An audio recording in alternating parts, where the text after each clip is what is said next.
तिकडे बिहारमध्ये भारतीय जनता पक्षाचा पहिल्यांदाच मुख्यमंत्री होणार आहे हे आता स्पष्ट झालंय। उद्याला शपथविधी असेल। सम्राट चौधरी हे बिहारचे नवे मुख्यमंत्री असतील हेही आता स्पष्ट झालं आहे। या क्षणाची सगळ्यात मोठी आणि महत्त्वाची बातमी, सम्राट चौधरी यांच्या नावावर शिक्कामोर्तब झालंय।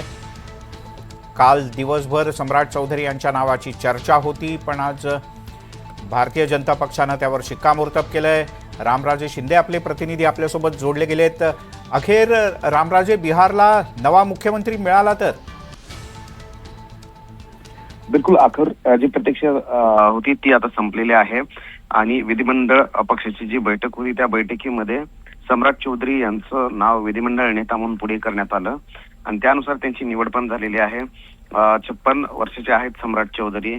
त्यांनी दिल्लीत मिळवलेले आहे आणि त्याचबरोबर त्यांचं राजकीय कारकीर्द जी आहे ते 1990 पासून सुरू झाली। अतिशय कमी वयामध्ये ते राजकारणामध्ये आले। अगोदर जेडीयू मध्ये त्यांनी एंट्री केली होती आणि त्यानंतर आता भाजपमध्ये आहेत। परंतु वेगवेगळे मांझी सरकारमध्ये ते शहरी विकास मंत्री पण झाले होते। त्याच्या अगोदर त्यांनी नितीश कुमार यांच्यासोबत पण काम केलेलं आहे।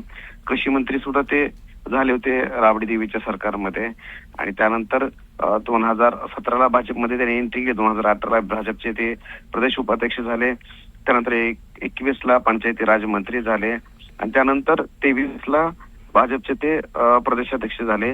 24ला ते डिप्टी सीएम बनले, उपमुख्यमंत्री बनले आणि त्यानंतर पुन्हा एकदा उपमुख्यमंत्री आणि आता मुख्यमंत्री। त्यामुळे हा प्रवास राहिलेला आहे आणि विशेष दोन्ही पक्ष जेडीयू असेल किंवा भाजप असेल, अगोदर ते जेडीयू मध्ये होते त्यामुळे नितीश कुमार यांच्याशी त्यांचे चांगले संबंध होते आणि आता भाजपमध्ये आहेत त्याच्यामुळे नितीश कुमार असतील किंवा अमित शहा असतील दोघांचेही त्यांच्याशी चांगले संबंध आहेत असं सांगितलं जातं।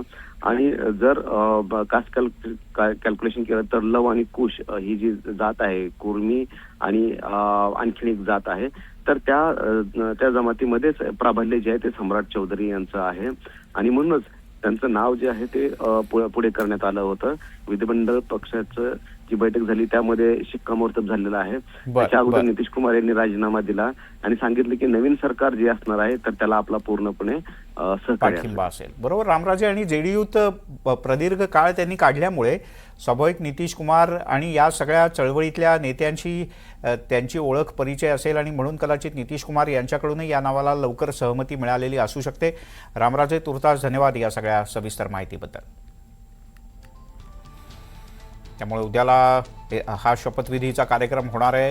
कदाचित भाजपचे केंद्रीय मंत्रिमंडळातले काही सदस्य या शपथविधीला उपस्थित राहतील अशी शक्यता आहे।